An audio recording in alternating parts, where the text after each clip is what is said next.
সাংগঠনিক জেলা কর্তৃক আয়োজিত হিন্দুত্ববাদী সন্ত্রাসী সংগঠন ইসকনের বিরুদ্ধে ইসকনকে নিষিদ্ধের দাবিতে আজকের এই মানববন্ধন ও প্রতিবাদ সভা।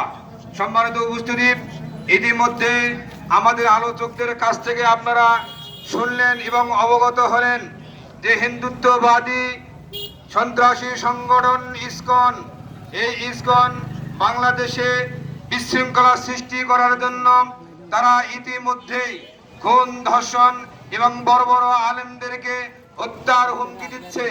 সম্মানিত উপস্থিতি, আমাদের বাংলাদেশ হিন্দু, বৌদ্ধ, খ্রিস্টান, মুসলমান সবাই শান্তিভাবে এখানে বসবাস করছে।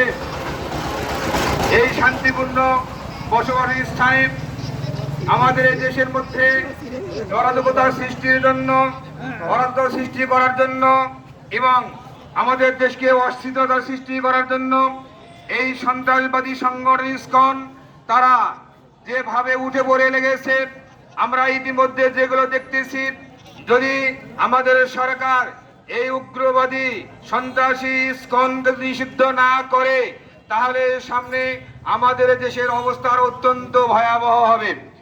কাজে আমি আমাদের এই সরকারকে আহ্বান জানাবো, আজকে আমাদের এই ছাগাড়া উপজেলার এবং গাইবান্ধা পূর্ব সাংগঠনিক জেলার পক্ষ থেকে আমরা সরকারকে অবগত করাচ্ছি। শুধু তাই নয়, সারা বাংলাদেশ থেকে আহলাদিস আন্দোলন বাংলাদেশ, বাংলাদেশ আহলাদিস যুব সংঘের পক্ষ থেকে আজকে আমরা প্রতিবাদ জানাচ্ছি যে আমাদের মোহতারাম আমিরে জামাত ডক্টর মোহাম্মদ আসাদুল্লাহ আল গালিব স্যারকে তারা হুমকি দিয়েছে, এত বড় উদ্যতপূর্ণ সাহস তারা দেখিয়েছে। কাজেই আমরা আহ্বান জানাচ্ছি এই উগ্রবাদী হিন্দু সন্ত্রাসী সংগঠন ইসকনকে এই বাংলাদেশ থেকে চিরতরের জন্য নিষিদ্ধ করা হোক, এবং নিষিদ্ধ না করালে আমাদের বাংলাদেশের জনগণ তারা আজকে নিরাপদ থাকতে পারবে না। সামনে তারা আরো অশিষ্টতা সৃষ্টি করার জন্য, বিশৃঙ্খলা সৃষ্টি করার জন্য এর চাইতে বড় বড় পদক্ষেপ তারা নেবে। কাজেই সম্মানিত উপস্থিতি, আমরা আমাদের সরকার বাহাদুরকে আমরা আহ্বান জানাবো যে উগ্রবাদী সংগঠন ইসকন এই বাংলাদেশ থেকে নিষিদ্ধ করা হোক, যেমন বিশ্বের বিভিন্ন দেশ থেকে তাদেরকে নিষিদ্ধ করা হয়েছে, অনুরূপভাবে আমাদের বাংলাদেশ থেকে তাদেরকে নিষিদ্ধ করা হোক। এবং আমরা আমাদের এই আহলাদিস আন্দোলন বাংলাদেশ গাইবান্ধা পূর্ব সাংগঠনিক জেলার সর্বস্তরের নেতা কর্মীদের পক্ষ থেকে আমরা প্রতিবাদ জানাচ্ছি যে তাদেরকে অতি দ্রুত আমাদের এই বাংলাদেশ থেকে তাদেরকে নিষিদ্ধ করা হোক।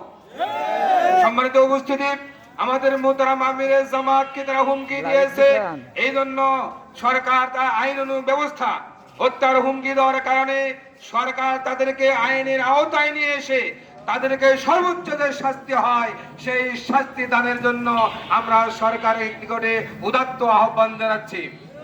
সম্মানিত আমার সংগ্রামী ভাইয়েরা, আপনারা এই আজকের এই হিন্দুত্ববাদী উগ্রবাদী সন্ত্রাসী ইসকনের বিরুদ্ধে মানববন্ধন করার জন্য এবং এই বিক্ষোভ করার জন্য আপনারা সমবেত হয়েছেন। আল্লাহ সুবহানাহু ওয়া তাআলা আপনাদেরকে হেফাজত করুন, আল্লাহুম্মা আমিন।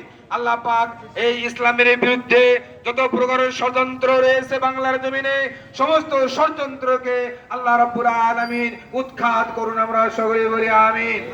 এই বলে আমি আমার এই সংক্ষিপ্ত বক্তব্যের মধ্য দিয়ে আজকের এই প্রতিবাদ এবং বিক্ষোভ যে মানববন্ধন, এই মানববন্ধনের বিক্ষোভের আমি এখানেই সমাপ্ত ঘোষণা করছি।